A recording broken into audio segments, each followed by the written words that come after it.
Las noticias del día con César Vidal y María Durán.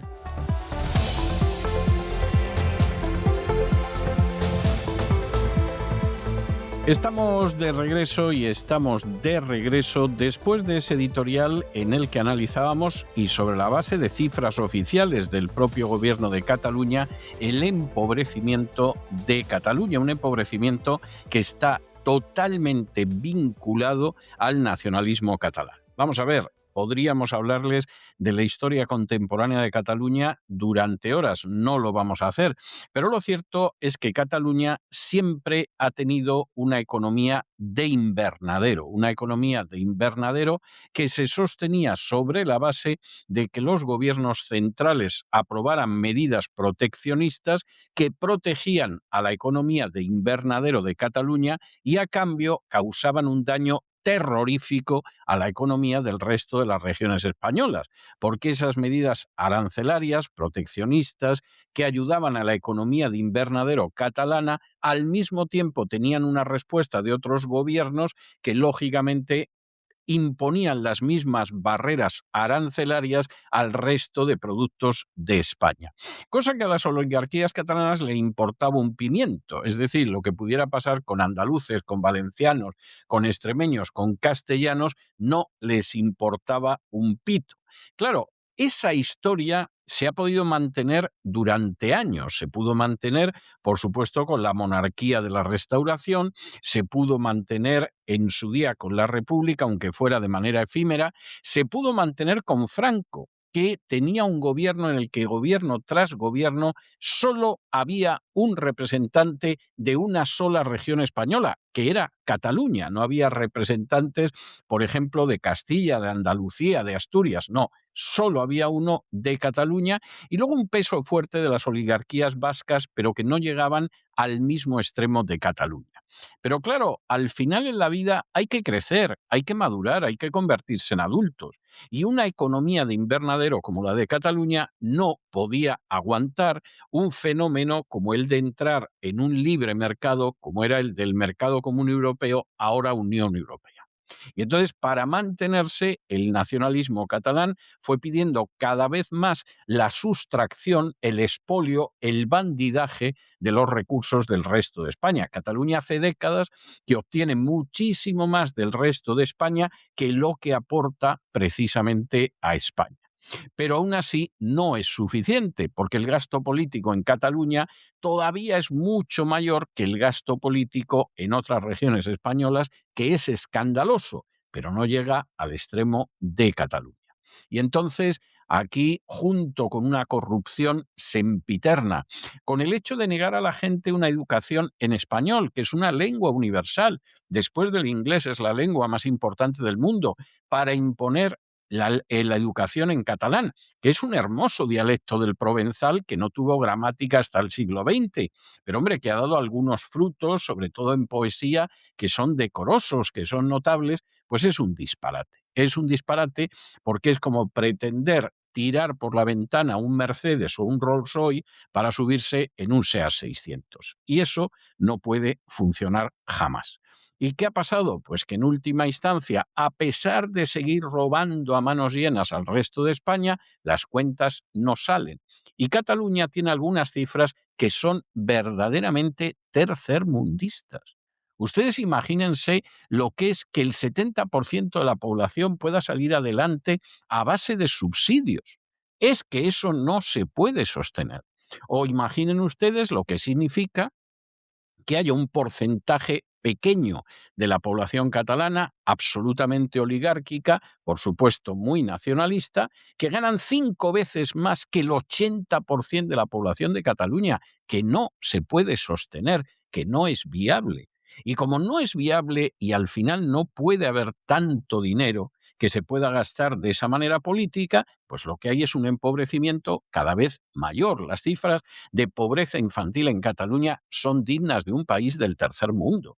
Las cifras de la gente que depende de subsidios para vivir son tercermundistas. Y eso es un fruto directo del nacionalismo catalán, que dicho sea de paso, jamás nació como consecuencia de una opresión de Cataluña o como su identificación como nación. El nacionalismo en Cataluña surge, como el nacionalismo vasco, por impulso de una Iglesia católica que ha visto cómo el carlismo es derrotado en los campos de batalla y que se teme que en España finalmente se produzca lo que siempre ha temido, la creación de un sistema constitucional de ciudadanos libres e iguales que en un momento determinado diga hay privilegios que no se pueden tolerar más, aunque lleven durando siglos, como es el caso de los privilegios de la Iglesia Católica. Y por lo tanto hay que mantener dividida a la nación, hay que mantenerla enfrentada, hay que mantenerla incluso a una parte contra la otra, si es preciso, con las armas en la mano.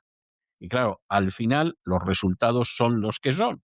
Y por un lado te puedes encontrar una conferencia episcopal que en términos generales se somete al gobierno de turno, sea de izquierdas o de derechas, y por otro lado un conjunto de obispos catalanes que piden la independencia en el golpe de Estado. Y al final, pues es que la mamá de determinados partos es fácilmente identificable y eso tiene malas consecuencias, sobre todo para la gente que vive en Cataluña, que absorbe una cantidad de recursos del resto de España injustísima e injustificada, que sin embargo no pasa de unas categorías de pobreza que se acercan a lo tercermundista y que además son de las peores de la Unión Europea, donde están hasta los países del antiguo bloque comunista, y que para colmo ni siquiera garantiza que la gente viva bien o pague menos impuestos, porque la gente que paga más impuestos al final en toda España es la que vive en Cataluña, porque todo ese montaje del nacionalismo catalán es un montaje ladrón y corrupto.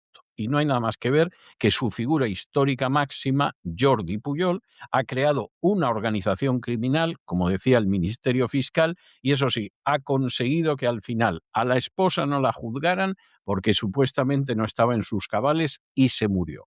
A Pujol, que prácticamente no declaran el juicio, que no sabemos todavía en qué ha terminado la cosa. Y con mucha suerte, ni siquiera sus hijos, el resto de la familia criminal, va a rendir cuentas por los miles de millones de euros que robaron en su vida. Esa es la realidad, eso es el nacionalismo catalán, y el que no lo quiera ver, peor para él.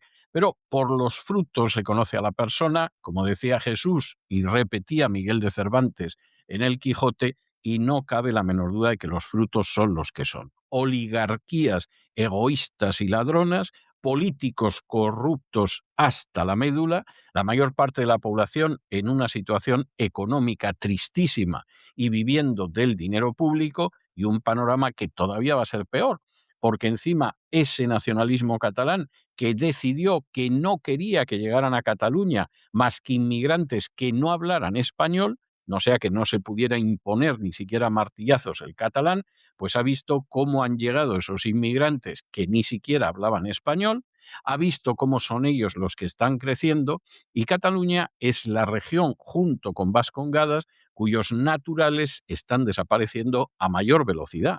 A la vuelta de muy pocas décadas, los catalanes de pura cepa van a ser una insignificante minoría dentro de Cataluña. Y ya veremos a ver qué pasa. A lo mejor un movimiento nacido de un parto de la Iglesia Católica acaba con un entierro por parte del Islam. Que todo pudiera ser, porque al final, a lo largo de la historia, hay ajustes de cuentas y si bien se miran, suelen ser ajustes de cuentas que van por el lado justo del desarrollo de la historia. De eso hablábamos hoy en el editorial, pero tenemos que entrar en nuestro boletín informativo.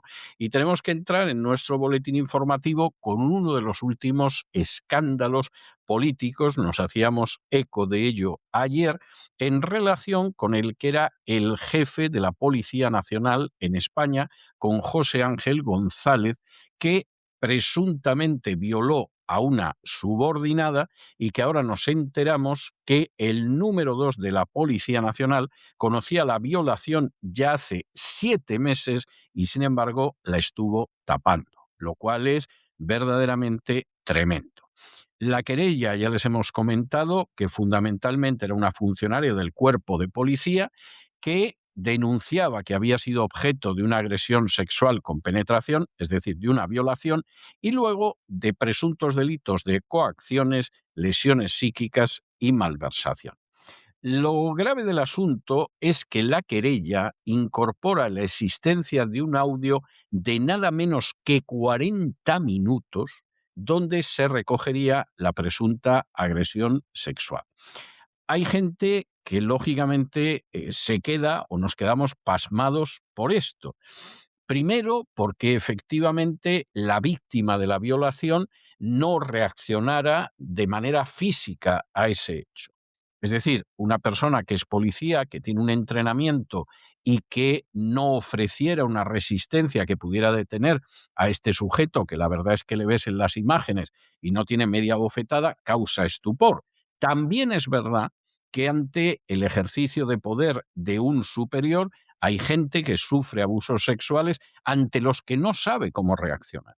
Es decir, esos muchachos que estudian en un seminario, que eran jovencitos, que eran menores de edad, y a los que de pronto un sacerdote obligaba a mantener relaciones sexuales, pues hombre, físicamente también le podían haber dado 2 bofetadas al pederasta y habérselo quitado de encima, pero desde ciertas posiciones de autoridad es más fácil quebrantar, someter, aplastar la voluntad de la víctima, y es posible que ese sea el caso de esta mujer. Lo que es tremendo es que al final, junto con este delito, exista toda una red dentro de la Policía Nacional que se ha dedicado a ascender a indeseables a los puestos más elevados y donde además cualquier tipo de higienización de las actividades de indeseables queda totalmente yugulada, totalmente estrangulada, porque son poderosos.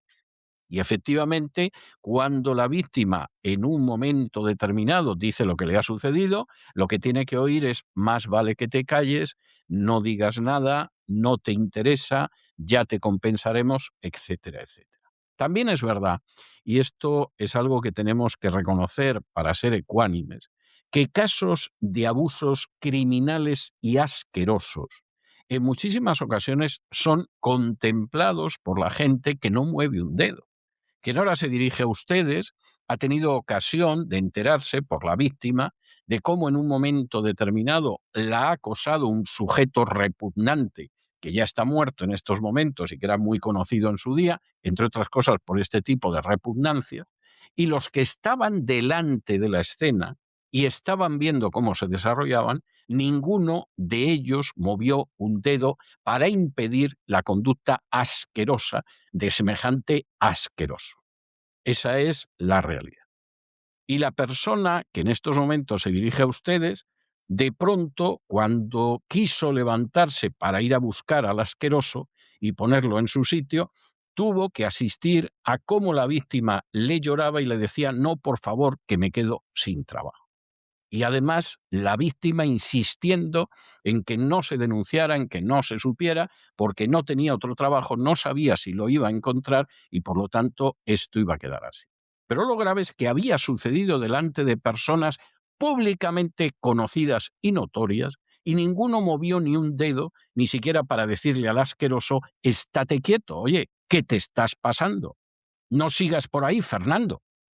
Y claro, cuando suceden estas cosas, pues dentro de esos términos, ustedes imagínense si la agresión sexual va más allá del baboseo de ciertas personas, si implica una violación.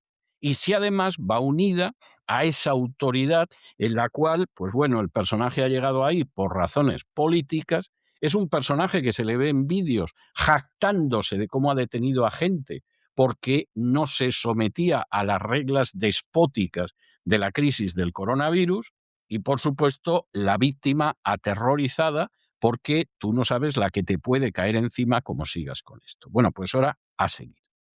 Y aquí finalmente se descubre eso, que muchos de estos agresores al final pueden salir impunes o intentan salir impunes porque nadie dice ni palabra. Esa es la tristísima realidad. Y claro, cuando se descubre, pues es algo tremendo. Como aquí parece que hay una grabación, pues imagínense ustedes cómo puede acabar esto. Y en fin, Está uno por preguntarse qué va a hacer el ministro del Interior, aparte de ir sustituyendo gente, que está bien, pero está por ver si va a asumir alguna responsabilidad más, caso de que la haya. Nosotros vamos a analizar estas cuestiones y otras que les afectan con la ayuda absolutamente imprescindible de María Durán. María, muy buenas noches. Buenísimas tardes, querido César, ¿cómo estás? Muchos saludos también para todo el equipo y los oyentes. El director de la Policía Nacional, Francisco Pardo Piqueras, fue informado hace 7 meses de la presunta agresión sexual que, según una querella, cometió quien era su número 2, el entonces director adjunto operativo, el DAO, José Ángel González, mano derecha de Marlaska.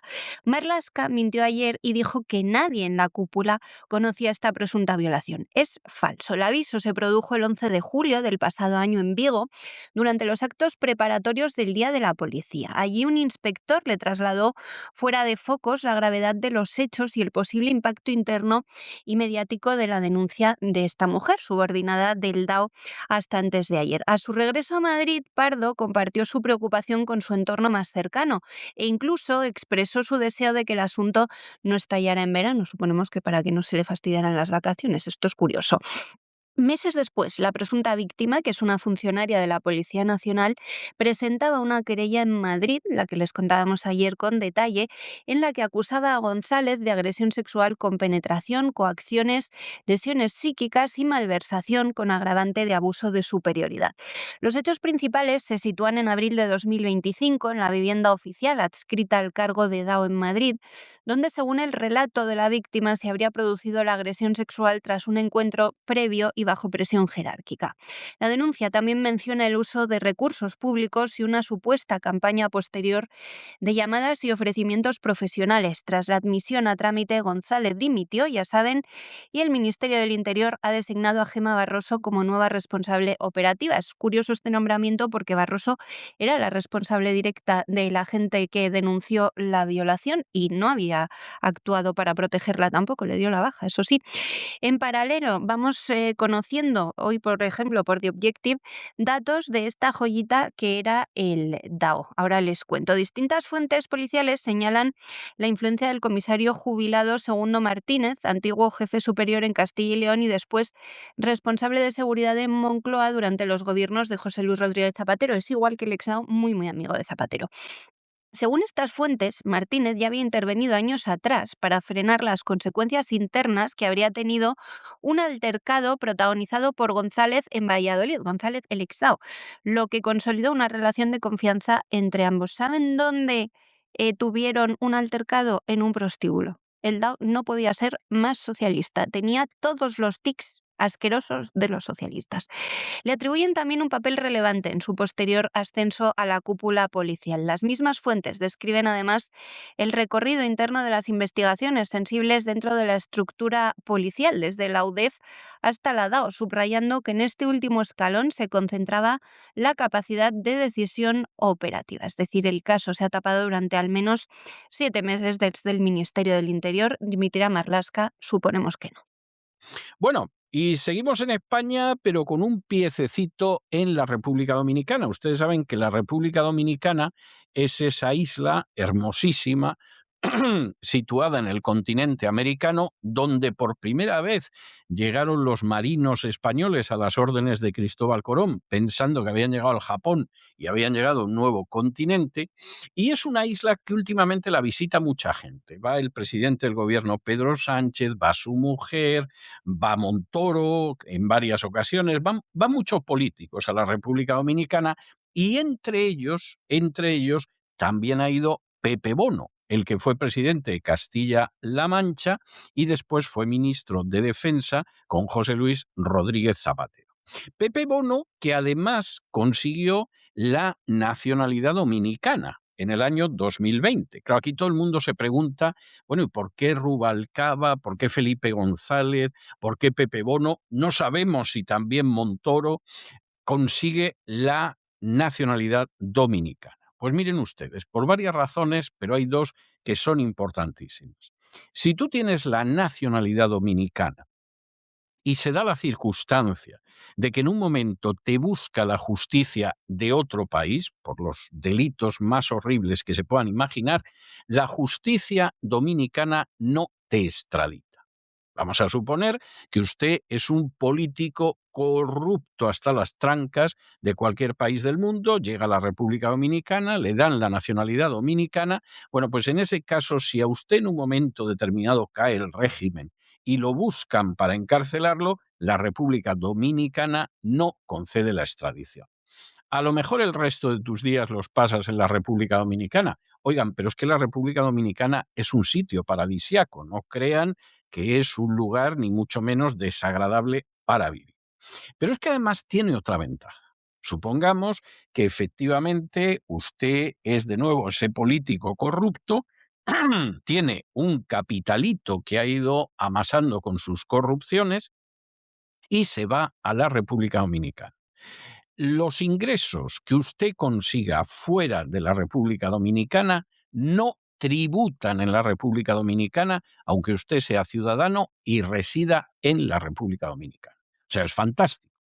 Tú has conseguido amasar ahí un capitalillo de varios millones de dólares, de varios millones de euros, te vas a la República Dominicana, tienes invertido tu capital de la manera más opaca en cualquier parte del mundo y cuando ese dinero llega a la República Dominicana no paga un céntimo porque se ha producido fuera. Reconozcan ustedes que son muy buenas condiciones y si eres un político corrupto, ni te cuento. Y claro, de pronto suceden cosas llamativas, como que, por ejemplo, Pepe Bono, cuando consiguió la nacionalidad dominicana en el 2020, empezó a crear sociedades en la República Dominicana.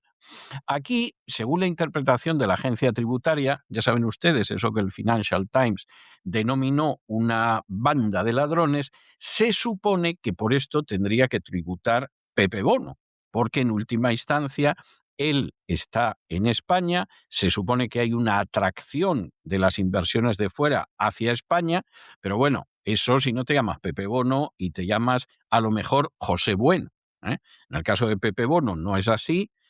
Seguramente tampoco tributará en la República Dominicana, aunque es un extremo que habría que comprobar, pero lo cierto es que crea una serie de sociedades en las que esa sociedad están administradas solo por Pepe Bono y por uno de sus hijos.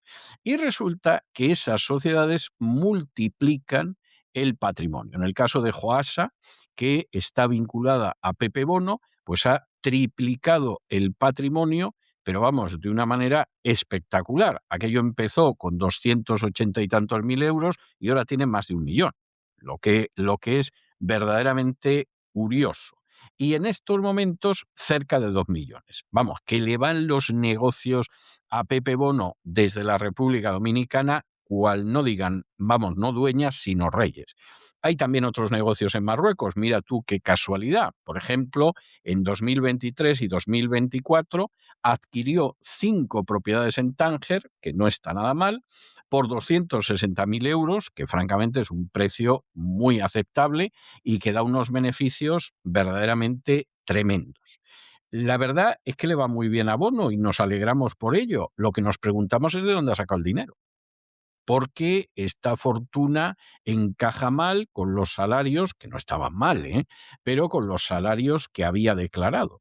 Y sobre todo, lo que es maravilloso es ese interés tan profundo que tienen tantos políticos españoles, de Montoro a Sánchez, de Begoña a Bono y algún otro ya fallecido, por tener la nacionalidad dominicana.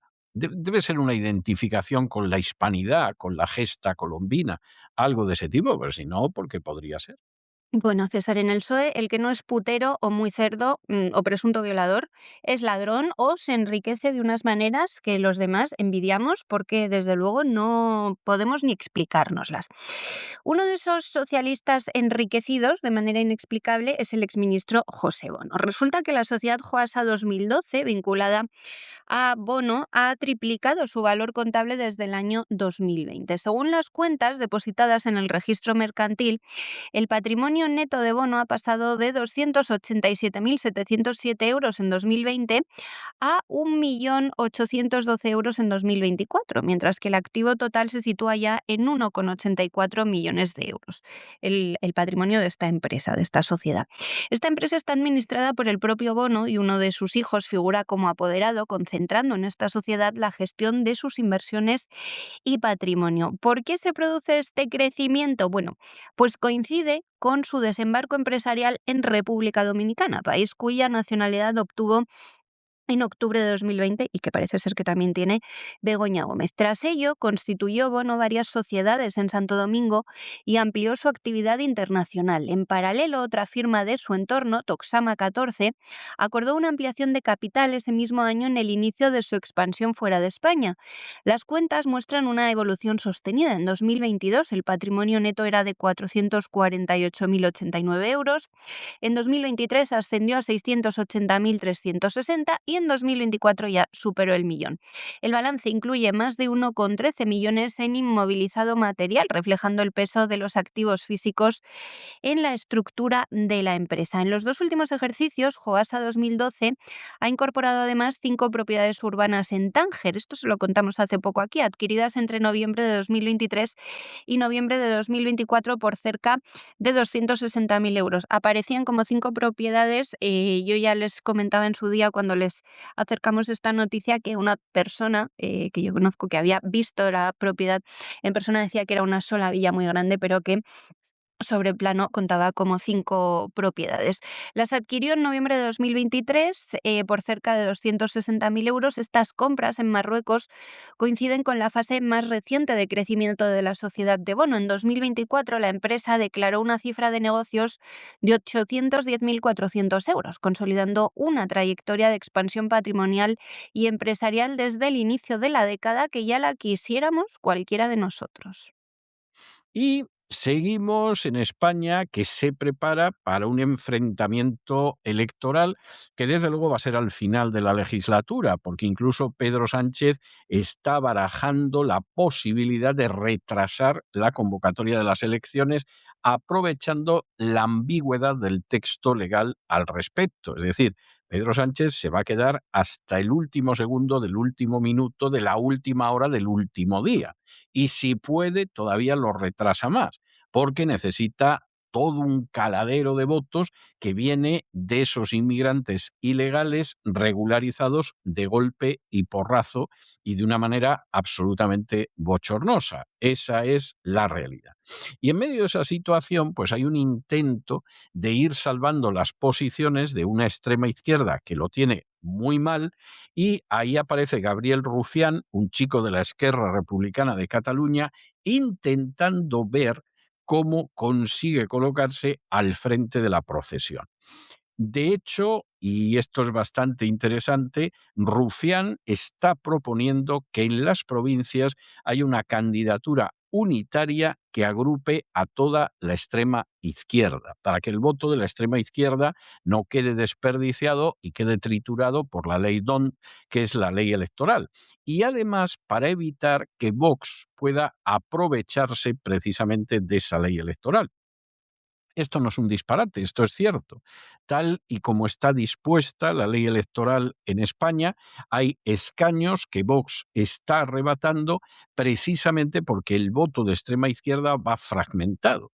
Si ese voto de extrema izquierda dejara de estar fragmentado, es verdad que hay una serie de escaños que perdería Vox y que por el contrario pasarían, si van todos unidos, a la extrema izquierda. Aquí, ¿qué se supone que tiene que ser el programa común? Porque, claro, el programa común no es muy fácil. Bueno, pues muy sencillo.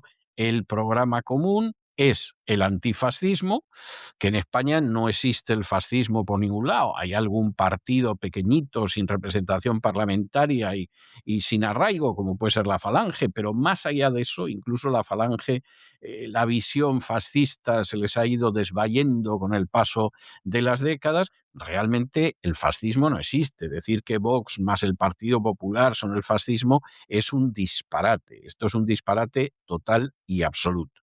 Pero la idea es insistir en que viene el fascismo, en que puede haber ilegalizaciones y encarcelamientos y luego además conseguir de alguna manera llevarse una parte de ese voto que se ha llevado Vox, por ejemplo, por su posición contraria a la inmigración ilegal, especialmente de musulmanes.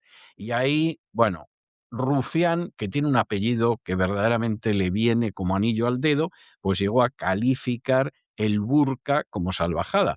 Y eso que votó en contra de prohibir el burka, lo cual es el colmo del oportunismo.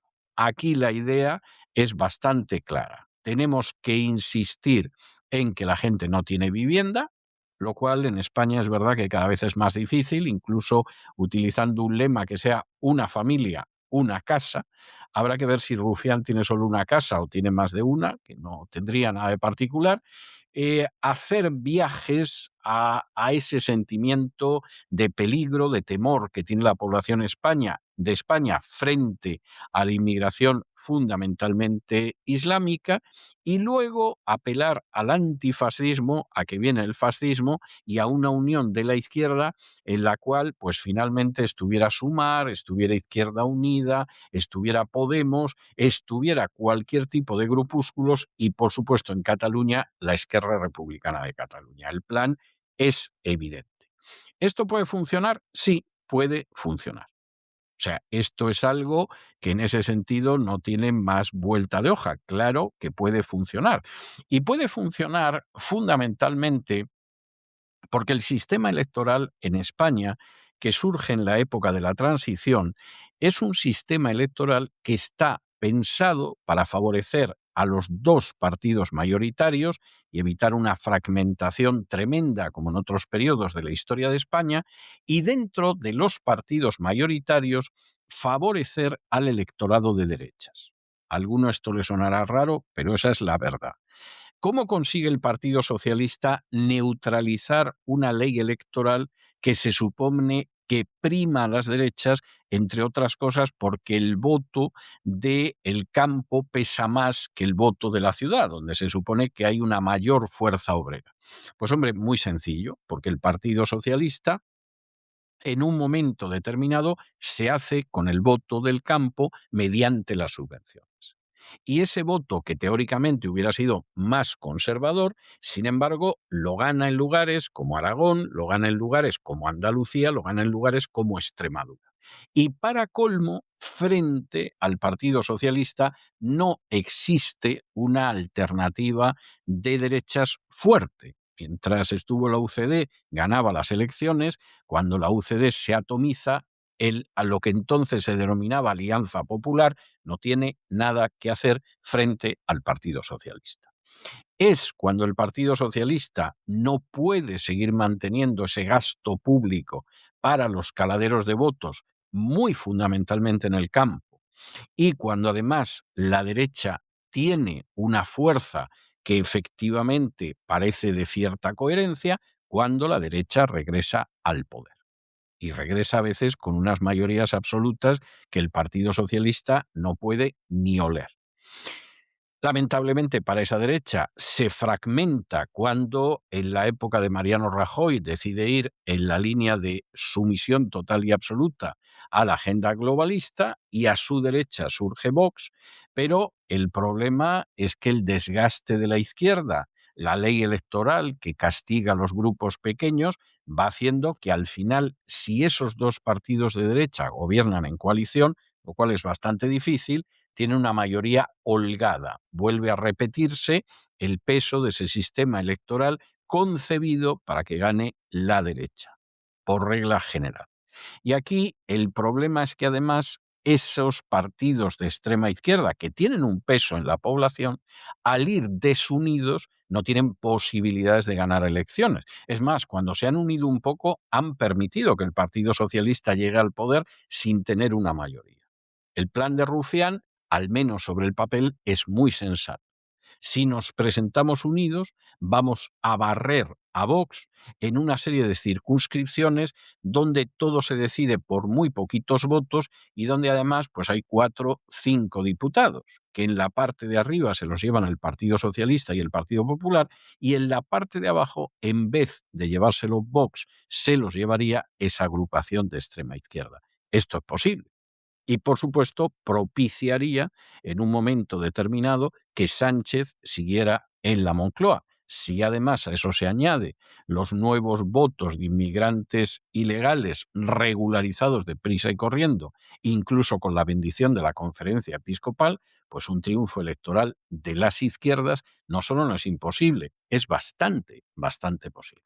La ultraizquierda se rearma en España. Gabriel Rufián ya ha empezado su gira para tratar de ser el nuevo Yolanda Díaz. Protagonizó ayer un acto en la Sala Galileo Galilei de Madrid en el que usó un tono de lo más alarmista. Aseguró que como demócrata tiene mucho miedo ante lo que viene según él son PP y Vox, que le dan terror, por lo visto, y advirtió de un escenario de ilegalizaciones, encarcelamientos y sufrimiento social terrible, nada menos. El portavoz de Esquerra, que lleva 10 años en el Congreso, a pesar de que dijo que iba a estar solo 18 meses, defendió que él no está buscando una alternancia política normal, sino un cambio salvaje, y planteó la necesidad de reorganizar el espacio a la izquierda del PSOE para frenar a la derecha. Estuvo acompañado por Emilio Delgado, diputado de Más Madrid, y la presentadora Sara Santaolalla. Rufián pidió a las fuerzas progresistas, como dice él, ciencia, método y orden, y sobre todo generosidad para articular candidaturas unitarias, decía, provincia a provincia, con el objetivo de arrebatar escaños a Vox. Pedía sobre todo generosidad para ser él quien encabece esas candidaturas, que es lo que quiere.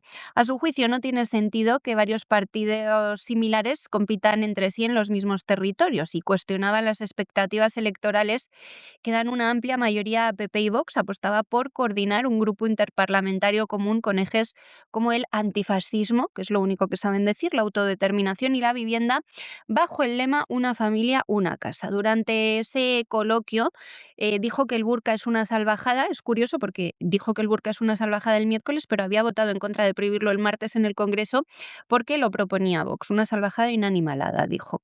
El acto también estuvo lleno de representantes de Sumar, no Yolanda Díaz, Comunes, Compromís, Chunta e Izquierda Unida, mientras que Podemos no acudió oficialmente, aunque Rufián ha defendido que es una fuerza imprescindible, y ha expresado su voluntad de contar en su candidatura unitaria con sus principales dirigentes. Ya sabemos que Rufián siempre ha tenido mucha querencia por Irene Montero, parecía que a la inversa también, pero es que Irene Montero quiere ser ella la cabeza de lista. La convocatoria generó, aunque les parezca imposible, una gran expectación. Creo que se acreditaron 300 periodistas. Las entradas se agotaron en minutos. El ambiente estuvo, eso sí, también marcado por momentos de tensión a las puertas del recinto, porque había periodistas pues muy contrarios a la ultraizquierda, como por ejemplo Vito Quiles, que fueron atacados, como ya es costumbre en España. Y seguimos en la política española y tenemos otro caso que a más de uno le dejará con la boca abierta. Entre las primeras figuras de Vox, cuando Vox empieza a cobrar fuerza, se encontraba Javier Ortega Smith. Recuerden ustedes que cuando Vox se persona en la causa contra los golpistas de Cataluña, el abogado que está en la causa en el Tribunal Supremo es Javier Ortega Smith. Ortega Smith era un personaje que calentaba bastante a las masas de Vox, apelando a las Navas de Tolosa y cosas de este tipo, lo cual, en fin, no deja de ser un tanto peculiar, pero era así. Es decir, de pronto Ortega Smith, en medio de un mitin, pues citaba a Lepanto, las Navas de Tolosa, y la gente se emocionaba como si hubieran estado con la espada en la mano en la batalla. Y en ese sentido era un personaje de peso. En un momento determinado, el balance, el equilibrio de poder dentro de Vox va cambiando, y al mismo tiempo que hay figuras importantes de Vox, como Espinosa de los Monteros, que acaba saliendo, y otros que se retiran, y otros a los que no dejan volver a presentarse a las elecciones, pues Ortega Smith se va viendo cada vez más relegado, a pesar de que era el portavoz de Vox en el Ayuntamiento de Madrid. Cuando en un momento determinado es un personaje al que se le ha ido reduciendo al olvido. Posiblemente la cúpula directora de Vox esperaba que se acabara yendo por su pie. Es decir, te están aislando de tal manera, te están sometiendo a un ostracismo tan fuerte, te están ninguneando de tal forma que dices, bueno, me voy, pero Ortega Smith no se iba. E incluso cuando en un momento determinado el Comité Ejecutivo Nacional de Vox, el 12 de este mes, decidió que Ortega Smith dejaba de ser portavoz del Ayuntamiento de Madrid y que lo sustituía Arantxa Cabello, pues Ortega Smith se agarró con uñas y dientes al escaño y dijo que ni hablar, que él mantenía su firma como portavoz y que no se iba. ¿Qué sucede? Hombre, pues esta ya es la excusa totalmente perfecta para quitarse de encima a Ortega Smith, que por otro lado pretendía reorganizar a los concejales para poderlos manejar más a su gusto, cosa que en Vox, desde luego, no te toleran. De momento, Ortega Smith está suspendido cautelarmente de militancia. Desde luego, dentro de lo que es el Ayuntamiento de Madrid, pues pinta menos, como diría un castizo, que la Tomasa en los títeres. Y claro, esto demuestra que en Vox mantienen un orden férreo, porque es que no se pueden tampoco permitir otra cosa. Es una pena, porque a veces no escuchan a gente que tendrían que escuchar, pero a lo mejor no la escuchan porque están de visita en Israel y claro, no se pueden enterar. Hay mucha distancia. Tú estás hablando en Madrid y resulta que Abascal está en Jerusalén y claro, pues no te oye. Es lo que pasa. Y vamos a ver lo que sucede, porque desde luego comprueben ustedes lo que eran las listas de Vox cuando el partido dio un gran salto hace unos años y comprueben ahora quién está en Vox, y esto parece los 10 negritos de Agatha Christie, es decir, va desapareciendo la gente, que en fin, los 10 negritos o el Comité Central del Partido Comunista de la Unión Soviética durante la época de las purgas de Stalin. Luego, en fin, identifiquen ustedes a Ortega Smith con Trotsky o con Zinoviev o con Kamenev o quien les apetezca, pero vamos, lo de la purga es innegable. Y nuevo choque interno en Vox con Javier Ortega Smith como protagonista, bueno, diría que nuevo y último. El hasta ahora portavoz del partido en el Ayuntamiento de Madrid, uno de los fundadores de la formación, va a ser expulsado de forma cautelar después de negarse a acatar su cese, aprobado por unanimidad por el Comité Ejecutivo Nacional, el CEN, el pasado 12 de febrero. En esa misma resolución, el órgano de dirección de Vox nombró a Arantxa Cabello como nueva portavoz del grupo municipal. La decisión fue comunicada formalmente a los concejales por el secretario general, instándoles a notificar el relevo al ayuntamiento. Sin embargo, parece ser que Ortega Smith desautorizó públicamente la convocatoria de reunión realizada por Arantxa Cabello y mantuvo en un escrito su firma y atribuciones como portavoz pese a haber sido cesado. Desde el entorno municipal califican el movimiento de maniobra insólita y lo consideran un desacato a una resolución válida del órgano competente, además de una ruptura grave de la disciplina interna. Según ha trascendido, Javier Ortega Smith había convocado para el 19 de febrero, es decir, para hoy, una reunión del grupo municipal, amparándose en su ya revocada condición de portavoz y con la supuesta intención de reorganizar el grupo y apartar a varios concejales. Esta iniciativa, sostienen desde la dirección de Vox, podía haber desestabilizado el funcionamiento del grupo y puesto en riesgo el control de Vox en el consistorio madrileño. Es por ello que ante esta situación la Dirección Nacional ha activado el procedimiento disciplinario previsto en los estatutos y ha acordado medidas cautelares, incluida la suspensión provisional de militancia. Desde el partido subrayan que el respeto a la decisión de los órganos nacionales no es opcional, sino una obligación estatutaria, y justifican la medida para garantizar el normal funcionamiento del grupo municipal. Y nos vamos de España a la información internacional y la primera noticia es una noticia tremenda. Les contamos en su día cómo el príncipe Andrés dejaba de ser príncipe, dejaba de ser miembro de la familia real por decisión de su hermano Carlos III, rey del Reino Unido. Y era así porque, claro, ya las informaciones que aparecían sobre el príncipe Andrés y su relación con la organización de Epstein eran descaradas. En la última publicación que ha habido de manuscritos, numerosos pero censurados en Estados Unidos, había incluso una foto donde se veía al príncipe de Andrés encima de lo que no era fácil determinar si era una niña o una señora muy pequeñita, muy menudita. Puede que fuera una mujer delgadita, pequeña, bajita, en fin, poquita cosa, pero claro, como estaba tapada la cara, no hay manera de saber si es así o era una niña, que evidentemente sería muy grave. Bueno, la familia real dice que no quiere saber nada de él y lo tremendo ha sido que hace unas horas la policía británica ha procedido a su detención en la residencia de Wood Farm, dentro de la finca de Sandringham, y además han registrado una serie de propiedades relacionadas con él en Norfolk y en Berkshire. ¿Por qué hacen esto? Bueno, pues supuestamente por presunta mala conducta en un cargo público que pasa por la organización de Epstein, y esa mala conducta incluiría además la llegada de mujeres relacionadas con la red de Epstein al Reino Unido. Con lo cual, evidentemente, lo que tiene ahora es bien complicado. Ya se pueden ustedes imaginar que lo del antiguo príncipe Andrés tiene que ser de peso para que incluso la Casa Real y el establishment británico considere que hay que detenerlo y juzgar. Es decir, aquí puede aparecer cualquier cosa y hay que dar la sensación de que se hace justicia. Porque la última vez que el pueblo inglés se sublevó contra el rey y se manifestó en contra del rey, se produjo en dos ocasiones durante el siglo XVII, en las dos revoluciones puritanas. La primera vez, la cabeza del rey rodó separada del cuerpo, lo que seguramente era de justicia porque el rey era un miserable y un traidor. Y la segunda vez, que fue una revolución absolutamente incruenta, sin derramamiento de sangre, la denominada Gloriosa Revolución, el rey de todas formas se tuvo que ir de Inglaterra y marcharse al exilio. Y imaginamos que la Casa de Hanover no estará por la labor de repetir esa situación. Es que es desagradable. El exilio es desagradable, pero que te decapiten debe ser muchísimo más desagradable todavía.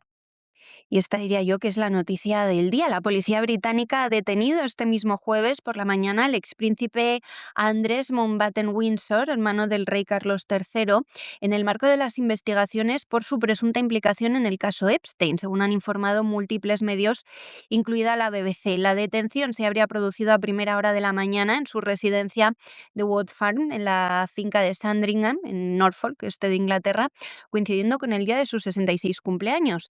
La operación ha sido llevada a cabo por Thames Valley Police, que arrestaba a un hombre, decían, de unos 60 años bajo la sospecha de mala conducta en un cargo público, pero no lo identificaban oficialmente por normas legales británicas, aunque varios medios han apuntado rápidamente a que es el expríncipe.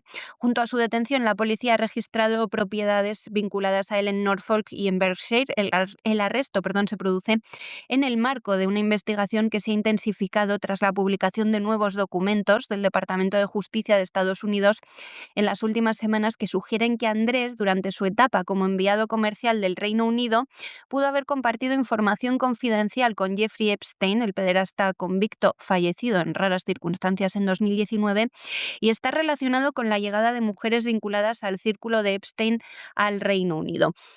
Andrés fue despojado de sus títulos reales y de sus funciones públicas por su hermano, el rey Carlos III, en 2025, tras años de escrutinio sobre sus vínculos con Epstein.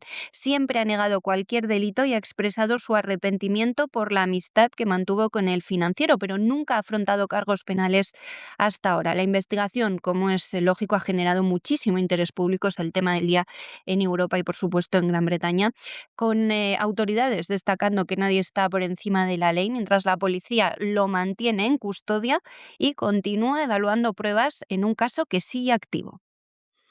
Y en fin, mientras en España la mujer del presidente del gobierno decide que no le entrega el pasaporte al juez y su compi tampoco se lo entrega, mientras Montoro sigue sin ingresar en prisión, mientras no hay una sentencia sobre la red criminal establecida por Pujol y su familia, y mientras tantas cosas, como por ejemplo los indultos a los golpistas catalanes, los terroristas de ETA cobrando salarios oficiales, etcétera, etcétera, hay países donde esto se lo toman más en serio.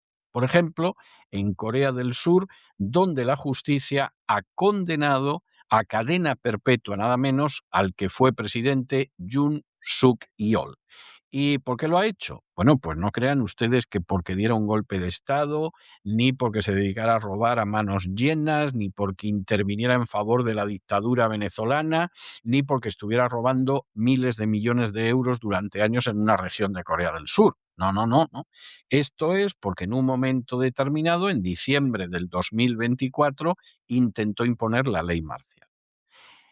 ¿Y esto es tan grave? Bueno, desde luego el Tribunal del Distrito Central de Seúl lo ha considerado. El fiscal pedía la pena de muerte, que es algo verdaderamente tremendo y que no ha terminado con la pena de muerte porque ahora mismo hay una moratoria de la aplicación de la pena de muerte, pero le han condenado a 30 años de prisión. Y junto con eso, además, el que era primer ministro, Han Duck-soo, le han caído 23 años.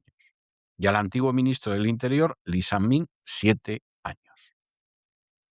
Esto es aplicación de la justicia y lo demás son músicas celestiales. En España, bueno, las músicas celestiales deben de ser tantas que los ángeles deben de estar en la Orquesta Nacional y no nos extrañaría nada que incluso les hayan dado un pasaporte de la República Dominicana. Pero nada, nada, ¿eh? No nos extrañaría nada. El expresidente surcoreano Yoon Suk-yeol ha sido condenado a cadena perpetua por el delito de insurrección tras su fallido intento de imponer la ley marcial en diciembre de 2024. Acaba de empezar yo en la voz de César Vidal, por eso recuerdo muy bien ese episodio que provocó una de las crisis institucionales más graves de la historia democrática de Corea del Sur. El Tribunal del Distrito Central de Seúl ha determinado que la decisión de Yoon de enviar al ejército y a fuerzas antidisturbios al Parlamento para paralizar la Asamblea Nacional constituyó un intento de subvertir la Constitución y socavar las instituciones democráticas. Aunque la Fiscalía había solicitado la pena de muerte, el tribunal no la ha aplicado debido a la moratoria de facto vigente en el país. Además, el exministro de Defensa Kim Jong-hyun recibía una sentencia de 30 años de prisión por su participación en los mismos hechos. La condena de Yoon se suma a la de otros altos cargos involucrados, como el ex primer ministro Han Duck-soo, sentenciado a 23 años, y el exministro del Interior Lee Sang-min, con 7 años de cárcel. La ley marcial fue declarada por Yoon la noche del 3 de diciembre de 2024, aunque fue muy rápidamente bloqueada por el Parlamento y posteriormente por el Tribunal Constitucional, que destituyó al expresidente en abril del año pasado al no encontrar justificación de esa declaración de emergencia. Este fallo se añade ya a una sentencia anterior de 5 años de prisión por obstrucción a la justicia dentro de los 4 casos judiciales relacionados con la declaración de la ley marcial que enfrentaba. Miles de manifestantes, tanto a favor como en contra de Yoon, se han congregado frente al tribunal, algunos de ellos con lágrimas, incluso al conocer la sentencia. Se han generado también preocupaciones por posibles incidentes similares al del 19 de enero de 2025, cuando seguidores del expresidente irrumpieron en otro tribunal de Seúl en protesta por su detención. Así que están desplegadas ahora mismo las fuerzas del orden en Corea del Sur para evitar que se produzcan disturbios con los partidarios del expresidente. No nos movemos de la Unión Europea para la siguiente noticia, aunque eso sí, con derivaciones hacia los Estados Unidos, porque la administración Trump ha decidido desarrollar un portal en línea que se llama freedom.gov, que sería algo así como libertad.gobierno, en el cual se va a permitir a todos los ciudadanos europeos que accedan a contenidos que han bloqueado sus gobiernos. Esto es algo tremendo porque la Unión Europea está arrojando su cuarto a espadas para provocar una mayor represión de la libertad de expresión, para controlar lo que circula en líneas, como es el caso de la Ley de Servicios Digitales. Y claro, esto ha tocado a gente muy cercana al establishment en Estados Unidos, como es el caso de Elon Musk, que no para de dar leña a Pedro Sánchez, no porque le importe lo que está haciendo Pedro Sánchez con los españoles, sino porque Pedro Sánchez pretende sacar a los jóvenes de las redes sociales y esto a Elon Musk le viene muy mal. Es además un acto de liberticidio verdaderamente descarado, pero eso casi es lo de menos para Elon Musk. El problema es que pierde muchos usuarios. ¿Y entonces qué va a pasar aquí? Bueno, pues que Donald Trump o sus amigos de su entorno han decidido que una señora que se llama Sarah Rogers y que es la subsecretaria de Diplomacia Pública organice precisamente esta red para contrarrestar cualquier control que haya en la Unión Europea. ¿Cómo estará de entregada la administración Trump a este proyecto que en su momento se planeó presentarlo en la Conferencia de Seguridad de Múnich? Y seguramente dijeron, vamos a ver, el pobre de Marco Rubio, que no está en ningún sitio importante, que lo hemos enviado a Múnich porque realmente lo que decían los europeos en Múnich nos importa un pimiento.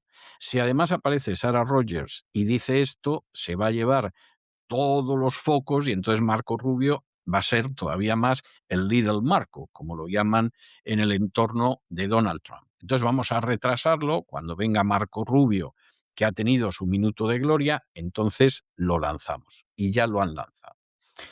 Bueno, puede, y seguramente es así, que las razones de la administración Trump para lanzar esto no sean las mejores del mundo. Puede que haya motivaciones que no sean especialmente limpias, ni nobles, ni desinteresadas, ni idealistas. Puede ser. Pero francamente, el servicio que están haciendo a los europeos es incalculable, aunque sea por las peores motivaciones. Porque esto va a ser, por lo menos, así parece, un auténtico respiradero contra esa persecución de la libertad que ya se ha desencadenado de manera masiva en el seno de la Unión Europea. Y de vez en cuando tenemos una buena noticia. La administración Trump prepara un portal en línea que se va a llamar freedom.gov como respuesta a lo que considera la censura impuesta por Bruselas a los europeos. Bueno, lo que consideran ellos y lo que nos está imponiendo Bruselas. Según fuentes del proyecto, la plataforma va a permitir a los europeos, y a ciudadanos de otras regiones, acceder a contenidos bloqueados por sus propios gobiernos, incluyendo material considerado discurso de odio o propaganda. Verán ustedes, los que usen Twitter, X ahora, que muchos tweets les pone que no los pueden leer porque está prohibido por las normas de la Unión Europea. Pues bien, este tipo de contenido se va a subir en esta plataforma. La iniciativa busca contrarrestar regulaciones como la Ley de Servicios Digitales de la Unión Europea, muy criticada por Washington por limitar la libertad de expresión en redes sociales y plataformas digitales. El portal podría incluir funcionalidades de red privada virtual para que el tráfico de los usuarios parezca provenir de Estados Unidos y no va a rastrear la actividad de los visitantes. La subsecretaria de Diplomacia Pública, Sarah Rogers, lidera el proyecto que se esperaba presentar en la Conferencia de Seguridad de Múnich, aunque su lanzamiento se ha retrasado. Hubiera sido divertido que lo presentase aquí Marco Rubio con todos los burócratas europeos mirando. Un portavoz del Departamento de Estado ha asegurado que la libertad digital es una prioridad para el gobierno Trump y negaba que la plataforma se dirija especialmente contra Europa, eso sí. Desde la perspectiva estadounidense, FreedomGov representa un avance en la defensa de la libertad de expresión global frente a lo que consideran un complejo industrial de censura. Informes del Congreso estadounidense han documentado cómo la regulación europea ha obligado a empresas tecnológicas a modificar sus políticas de moderación de contenido, afectando incluso a debates en Estados Unidos sobre la pandemia, inmigración o lo que llaman derechos trans. La medida busca garantizar que los ciudadanos puedan acceder a información sin restricciones y podría obligar a Bruselas a replantear su enfoque regulatorio ante la posibilidad de que millones de europeos eludan la censura a través de una plataforma respaldada por el gobierno estadounidense, que va a marcar así un nuevo capítulo en la batalla por la soberanía digital y la libertad de expresión. Y hasta aquí hemos llegado con nuestro boletín de hoy. María, muchas gracias, muy buenas noches y hasta mañana, Dios mediante. Pues es todo por hoy. César, pasa una felicísima noche. Nos volvemos a oír mañana. A esta hora será ya viernes. Y ustedes no se nos vayan, porque ya se dibuja sobre la línea del horizonte la silueta gallarda de don Lorenzo Ramírez, que con paso firme y decidido se dirige hacia el avión del Despegamos para darle el niquelado cotidiano a la economía mundial. Y luego, ya lo saben, después del Despegamos nos vamos a cesarvidal.tv en abierto, eso sí, para tomarnos un respiro de cultura. De manera que no se vayan, que regresamos enseguida.